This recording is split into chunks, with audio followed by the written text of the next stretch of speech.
Me and Lila always carved dozens of jack-o'-lanterns every October, so they'd absolutely saturate our lawn on Halloween night. It was our thing. But looking back on it, now that I've lost her, I just feel bad for the pumpkins. I almost relate to them, somehow. The way they were carved up, had everything of substance inside of them torn out, and left as hollow, rotting shells with forced smiles. Needless to say, I didn't cope with her death well. I didn't want to cope with it. I wanted the world to drown in the black sludge of my grief. I loathed the people I saw going about their lives, unaware that the world had already ended the moment Lila died. The earth shouldn't keep spinning. Life shouldn't go on. Not without her. Even my relatives bringing me along on a trip to Kauai only made it worse. The most gorgeous place on earth, and it made me sick with hatred. Nothing that beautiful deserved to exist if Lila wasn't ever going to get to see it. It wasn't fair. I thought I'd never enjoy or care about anything again.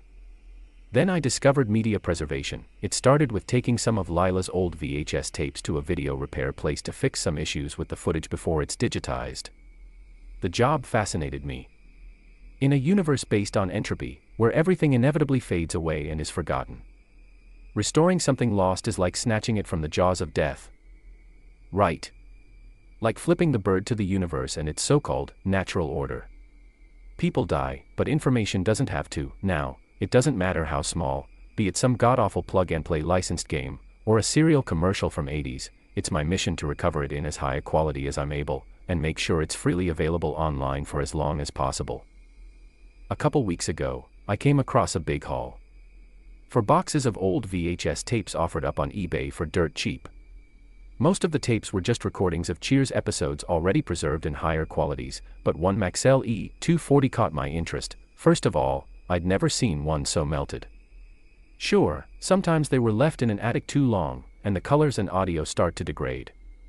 But this one looked like it had survived a house fire. It was covered in soot and the smell of smoke, and had the overall shape of a chocolate bar left out in the sun a little too long. Second was the label, which read in neat Sharpie, 4,679,329 8/2035. The casing was so disfigured. I had to bust it apart, just pull out the tapes and respool them in a fresh cassette. I tried to iron out the creases in the tape as best I could, but I had no illusions about it accomplishing much. The mylar surface had been irreparably warped in places by whatever fire had half melted the thing. Imagine my despair at the sight of that dreaded. I could clearly see the tape wasn't blank, yet no amount of adjusting the tracking or trying different TVs or VCRs accomplished anything. Just as I was about to give up, though, the thing just suddenly started playing properly at the exact instant the clock struck 3 a.m., as if it had only now decided to work. My all-nighter had paid off. I didn't dwell on the fact that this miracle fix had been impossible.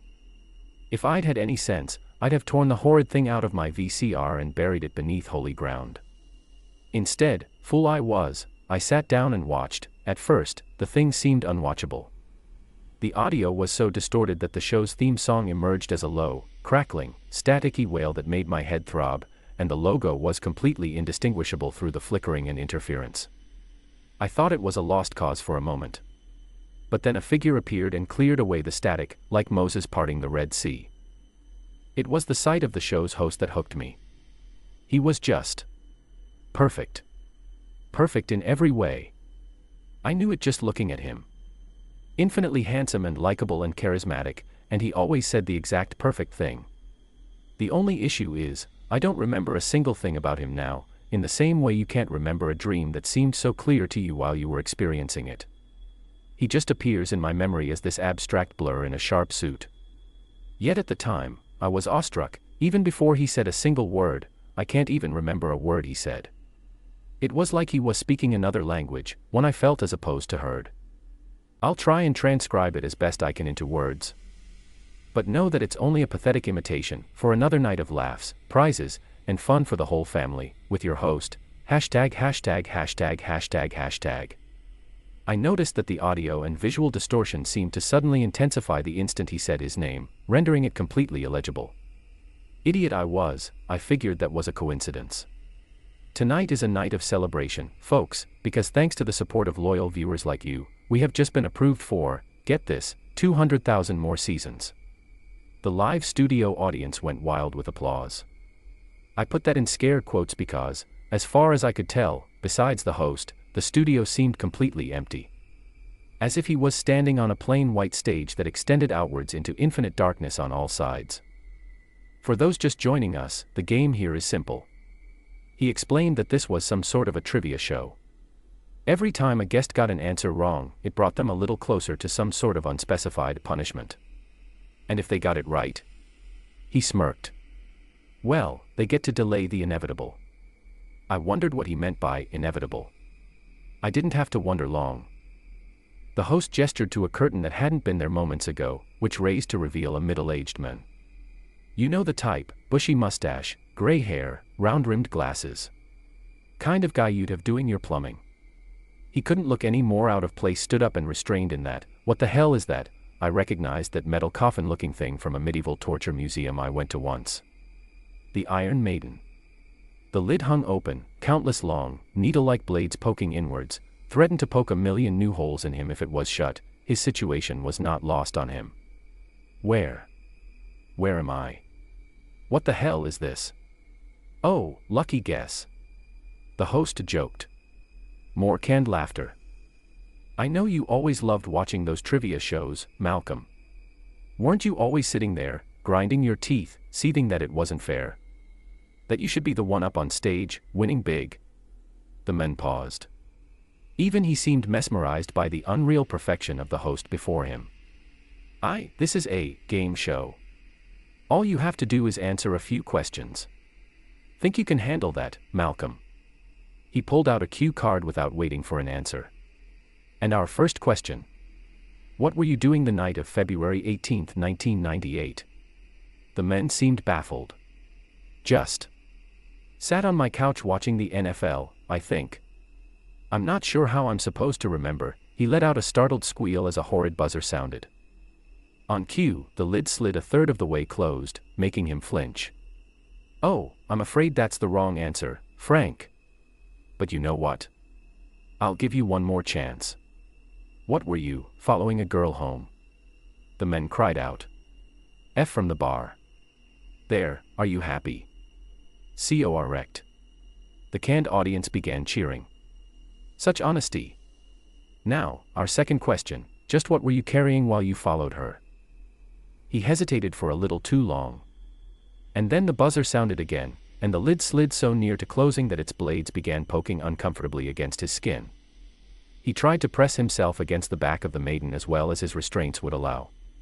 Jesus. Okay. A knife.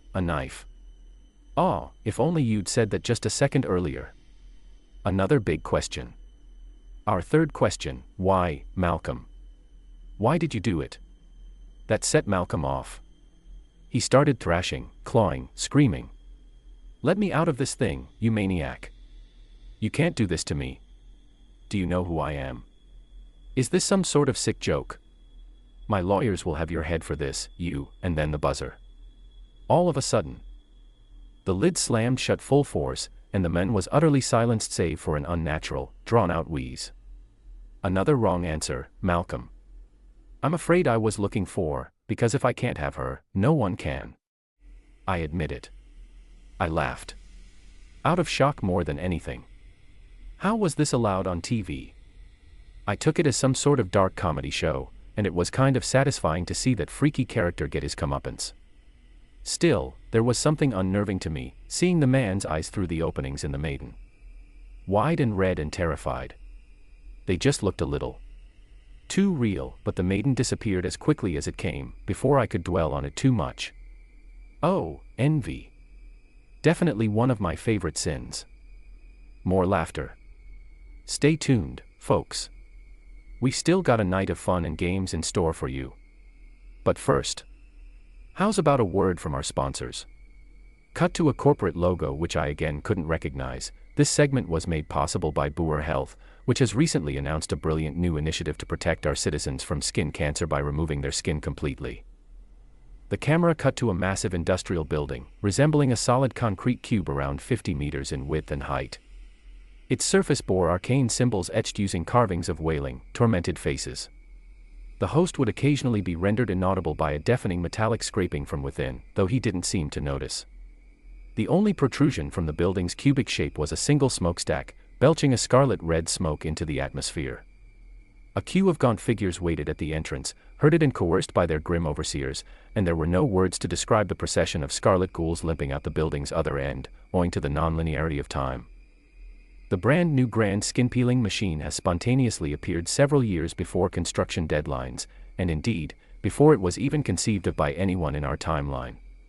People have rushed all the way from Malbolge just to try this miracle of technology out on opening day, and so far, the reviews have been stellar. He shoved his microphone in the face of a shambling thing that could only scarcely be called a human. Tatters of flesh clung to its exposed musculature, blowing in the wind. Its eyes were the only hint of color in that sea of bloody red, and they were wide, white, and terrified. The thing screamed and wailed for as long as it could before the last tendons connecting its jaw to its face snapped. And it was left to choke and gurgle, an amazing wail. The results speak for themselves, folks. The grand skin-peeling machine is a hit. So far, I was still laughing along and having a good time.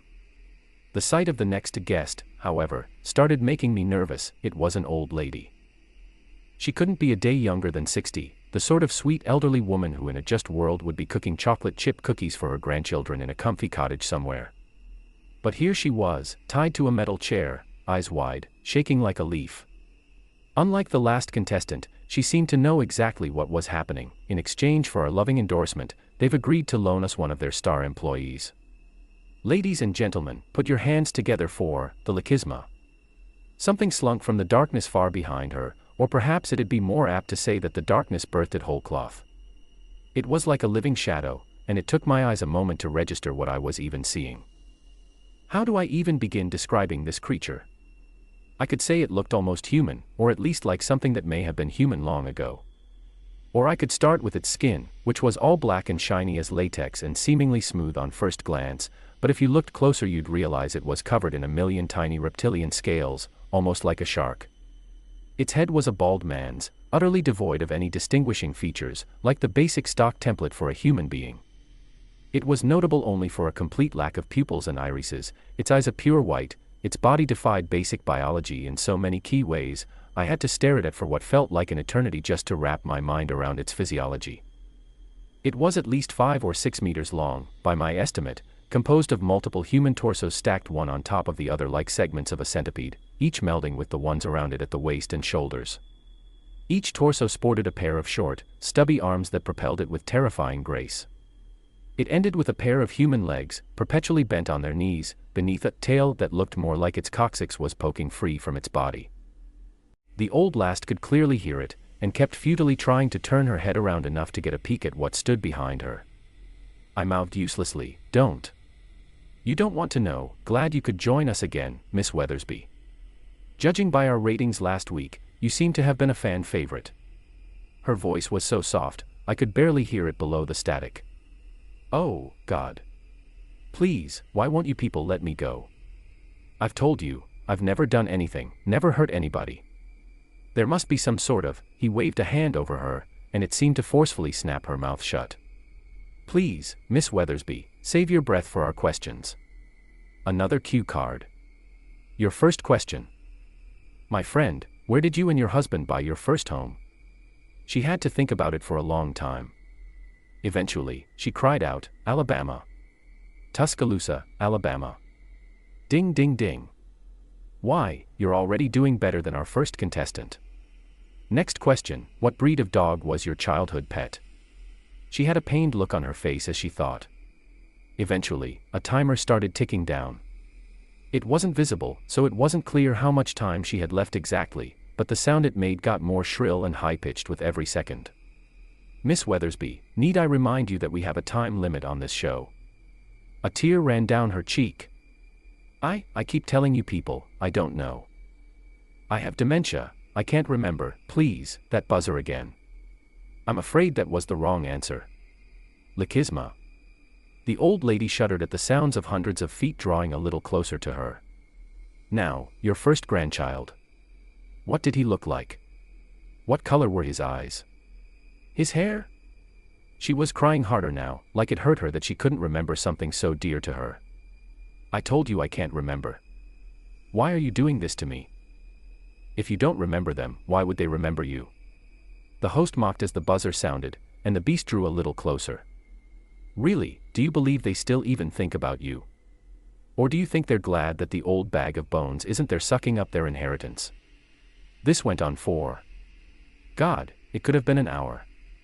I was glued to the screen all the while, frozen with terror, praying for this nightmare to just end, for her to make it out okay somehow. He pored over every little detail of the life she lived and the people she loved, delighting in how little of it she could still recall, and the thing grew closer and closer. Until she finally felt multiple pairs of hands resting upon her shoulders. The thing was looming over her now, and a long, black tongue a few feet in length emerged from its mouth and ran trails of dark saliva over the back of her head. She looked broken down, eyes raw from crying, and I could tell by the dampness of her dress that she'd wet herself. Now, Miss Weathersby, our time here has been fun, but I do believe it is time for our final question. Tell me, what is the name of your only son? She couldn't even answer anymore. She just stared ahead, like her mind was a million miles away. He cackled as the buzzer sounded one final time, and threw his cue cards aside. Thank you for playing, Miss Weathersby. Better luck next time. I would say the thing unhinged its jaw like a snake. But that'd be an understatement. The way the thing's face malformed and wrinkled and stretched as it opened its maw, it no longer looked even remotely human. Its jaws must have parted at least 30 centimeters apart, revealing a second, pharyngeal pair of jaws that lashed out and gripped the woman's skull, pulling her headlong into that darkness. I could hear bones crunching and snapping as its throat constricted down around her body, peristaltic muscles compacting her into a meat slurry, bit by bit. Yet she just wouldn't die.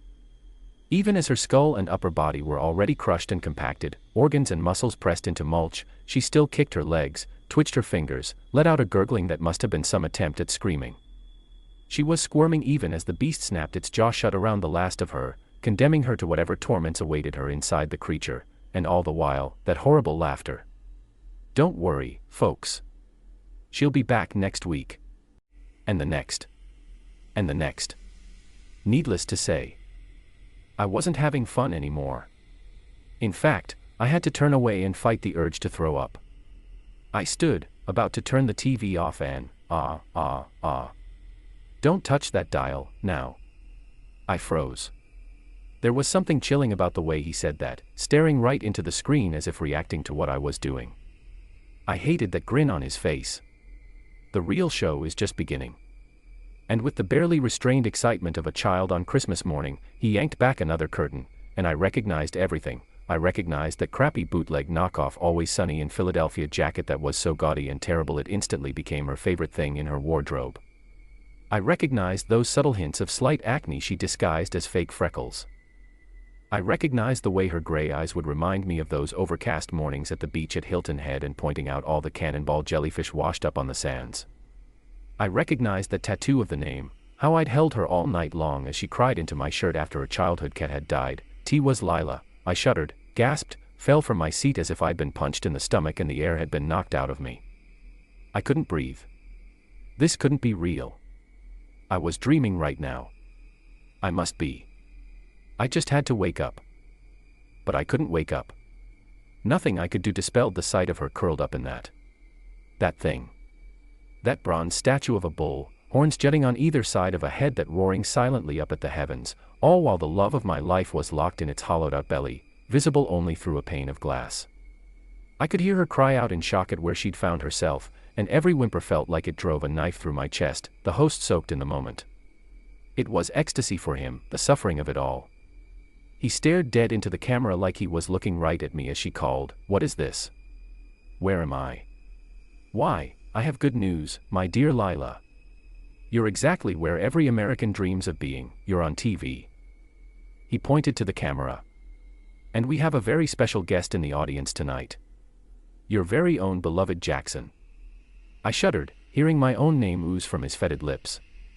His facade of perfection was slipping, and there was something so profoundly ugly beneath it.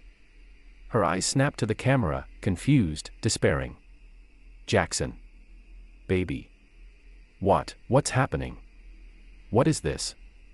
"I don't know," I thought, gripping the sides of the TV so hard my knuckles turned white, "but I'm going to get you out of there, baby." I'm going to find whoever did this and I'm going to bury them all so far beneath that studio that they'll never dash. I'm afraid Jackson hasn't joined us quite yet, my dear. But if you truly love him, surely you'll give him a show to remember, won't you? He taunted her. All I want, after all, is to ask you a few questions. In fact, I'll offer you a special deal, get even a single answer right, and I'll let you go free. But get one wrong and, well. On cue, a fire was lit beneath her. Small, smoldering for now, but she whimpered as she noticed the heat. We both realized in that instant what this was. By now, I was screaming things I can't repeat here, and slamming my hands against the TV screen as if I could reach through and save her. I don't know. How am I supposed to know? You do know, Lila. You know exactly where you are. He smirked at her. Here's a free hint. What's the last thing you remember, before you woke up here? She thought about it. And choked back a sob, visibly shaking as the realization slowly settled in. But why? The horrible wail of the buzzer cut her off. Oh, too bad. I'm afraid you've run out of time. Seemingly as if on its own, the fire doubled in size. Sparks licked the belly of the bronze bowl, and began to ever so slowly heat the surface. She pawed around in the tight confines, searching for any reprieve from the scalding heat all around her as the metal grew hot like it had been left out in the sun on a summer's day. Please. Oh, God, let me out of this thing. It hurts. It hurts. The host seemed to breathe in her pain as if stealing a moment's indulgence. Now that there is no doubt about where you are, my dear, let us proceed to the second question. He switched to his next card. Did you believe in God, in the end? Oh, of course. She pled her case as if she was being tried in court. My entire life. Every day I gave to the poor, helped the sick, did whatever I could to honor High. I'm afraid you misunderstood my question. I asked, did you believe in him at the end? The very moment your pitiful little life was snuffed out. I always believed. I'd never forsake him. Yes, I know. You lived a good and holy life, didn't you? He cackled. But what of the very end? You and your little husband were so excited to deliver your first little baby boy. But oh, tragedy. It all went wrong, didn't it? Your precious little boy didn't make it through childbirth. And you followed closely behind. That whole business with the botched pregnancy, it was. What do you call it? Ah, yes. A test of faith. And I'm afraid you failed. In your final moments, you watched the light fade from your child's eyes, and you assumed, wisely, in my humble opinion, that no kind and loving God would allow something like that to happen. He laughed. Funny how after a lifetime of dutiful service, all it takes is one little mistake at the end.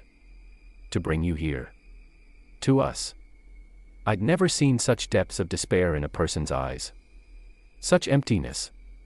Like with every word, he'd been scooping out another piece of her until she was hollow. And then that buzzer roared again, more shrill than ever, and I could barely see her little window through the smoke and flames. The belly of the bull was turning orange in places, and I could hear her flesh start to sizzle like meat on a grill. There are no words for the noises she made. No words at all, and our last, final question, he continued. What were your last words to your poor, beloved Jackson? I love you. I called out the answer. Bloody fingerprints stained the TV screen from my slamming my hands against it, as I screamed the answer over and over. I love you, I love you, I love you. At some point, I forgot that there was ever a question. I was just screaming it at her as if hoping that she could hear it, that it could bring her a modicum of comfort in that place. The buzzer sounded again. I couldn't bring myself to look. All I could hear was the roaring of the bull, and the steam rising from its bronze nostrils. The curtain fell. Silence drowned the sound. The host dropped all pretense that he hadn't been speaking directly to me. Now, Jackson. You just might be one of my new favorite audience members this show had ever had. I know this must have been hard for you. But if you'll just stay tuned, I have one more show I know you're certain to love. I didn't bother to touch the remote. After all, nothing could be worse than what I'd just seen, right, wrong.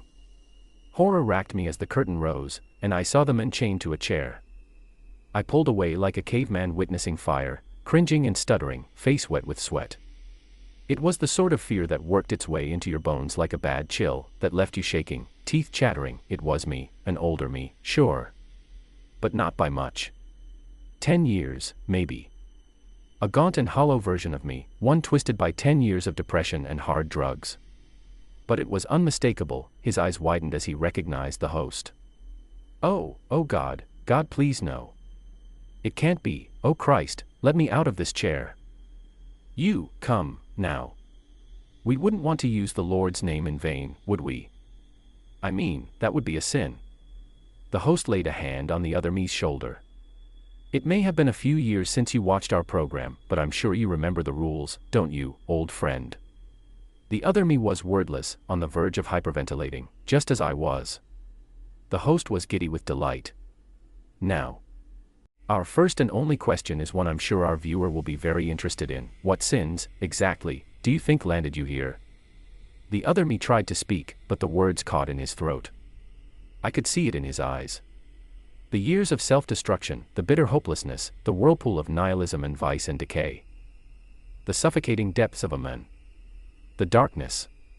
How could he put it into words? The sound of the buzzer was like a pig's squeal. I'm afraid that our viewer is going to have to figure that out for himself. In the meantime, your punishment. Well, we wouldn't want to spoil anything. The curtains slowly began to fall just as a couple other of those black, grotesque monstrosities emerged from the darkness. The curtain covered them all before I could get a good look at their obscene, twisted, asymmetrical figures. All I could hear was the crunching, the sound of skin tearing like paper, the screaming that went on for longer and louder than a human throat or vocal cords could endure. The image and audio were beginning to distort, glitch, burn away. The tapes were physically melting as they played. My VCR was starting to overheat, sparks pouring from its front panel. The host voice jumped around in tone, his voice fading into the static blur as the tapes bubbled and boiled and distorted. But, my friends, I'm afraid that concludes tonight's episode of our show. So, with a final farewell to our dear, beloved viewer, Jackson. Just before the image melted away, the camera seemed to jump forward until his face filled the screen, his eyes piercing into mine as he cackled in that sing-song voice, "See you soon."